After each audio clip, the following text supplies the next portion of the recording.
You think you're competing, but you're not. You're destroying yourself in a game that doesn't exist. Every moment you spend measuring yourself against another human being, you're bleeding energy into a void that gives nothing back. The Stoics understood something we've forgotten. Superiority isn't claimed, it's embodied. It lives in silence, grows in solitude, and manifests when you've stopped caring whether anyone notices. Marcus Aurelius wrote in his private journals that we should not waste the remainder of our lives in thoughts about others, unless it relates to some common good. Yet here we are, scrolling through curated lives, comparing our raw footage to everyone else's highlight reel. We've turned existence into a competition we never agreed to enter. The exhaustion you feel isn't from working hard. It's from running a race that has no finish line, no rules, and no real winners.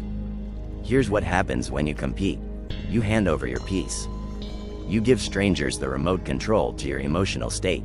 Their success becomes your failure. Their progress becomes your stagnation. You've made yourself a puppet, and the strings are held by people who don't even know you exist.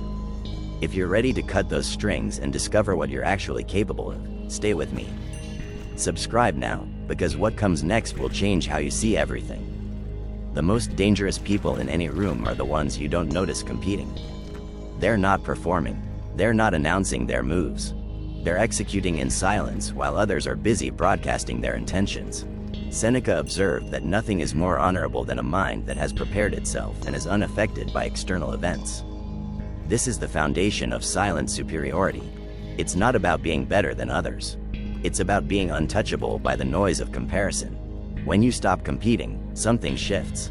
Your energy stops flowing outward toward validation and starts flowing inward toward mastery. You begin to ask different questions. Not, how do I beat them? But what am I capable of becoming? Not, why do they have what I want? But what do I actually need?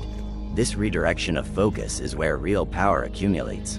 While everyone else is trapped in the exhausting cycle of one-upmanship, you're building something they can't see and won't understand until it's too late. Consider the nature of comparison itself.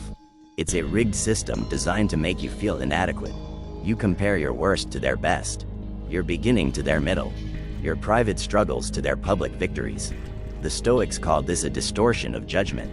Epictetus taught that we suffer not from events themselves, but from our judgments about those events. When you compare, you're not assessing reality. You're creating a false narrative where you're always losing. What would happen if you simply stopped participating in that narrative? Here's the practice. Every time you catch yourself comparing or competing, pause. Ask yourself this question. What am I actually trying to prove, and to whom? 9 times out of 10, you'll find there's no satisfying answer. You're competing out of habit, out of fear, out of a story you were told about what success looks like. But that story was never yours. You inherited it from a culture that profits from your insecurity. Replace the question, am I ahead or behind, with, am I better than I was yesterday? This isn't just positive thinking. It's a complete restructuring of how you measure progress. When your only reference point is yourself, you become immune to the chaos of external comparison. You stop being affected by others' wins because they're not on your path. You stop being threatened by their success because it has nothing to do with your mission. The Stoics practiced what they called the view from above. They would imagine themselves looking down at the entirety of human activity from a great height. From that perspective, all our competitions look absurd. All our comparisons look meaningless. We're all temporary beings on a spinning rock, worried about who has more followers, more money, more recognition. Silent superiority is understanding this cosmic perspective while still showing up to do the work. It's caring about your craft without caring what anyone thinks about it. When you truly exit the competition, you discover a disturbing truth. Most people don't want you to stop playing. Your refusal to compete makes them uncomfortable. It exposes the hollowness of the game they're trapped in. They'll call you arrogant, disconnected, unmotivated. Let them. Their discomfort is not your responsibility. Your responsibility is to your own development, to your own standards, to your own quiet path toward mastery. This is where silent superiority reveals its true nature. It's not about being better than others. It's about being free from the need to be better than others. It's about reaching a state where external validation becomes noise, where other people's opinions become weather. You acknowledge them, you're aware of them, but they don't determine your direction. Marcus Aurelius reminded himself daily, the opinion of 10,000 men is of no value if you have not your own approval. So here's what we do moving forward.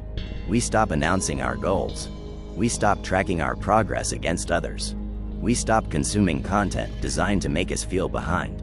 We redirect that energy into craft, into discipline, into the daily practice of becoming who we're capable of being. We build in silence.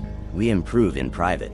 We let the work speak when it's ready, not when we need validation. The Stoic Way isn't the easy way. It's not the celebrated way. It's the sustainable way. It's the path that leads to actual superiority, not the performed kind. While everyone else burns out trying to prove themselves to people who don't care, you'll be building something real, something lasting, something that doesn't require applause to exist. That's the way. That's the path. Subscribe for more insights and strategies that strip away the noise and reveal what actually matters. Walk it with us.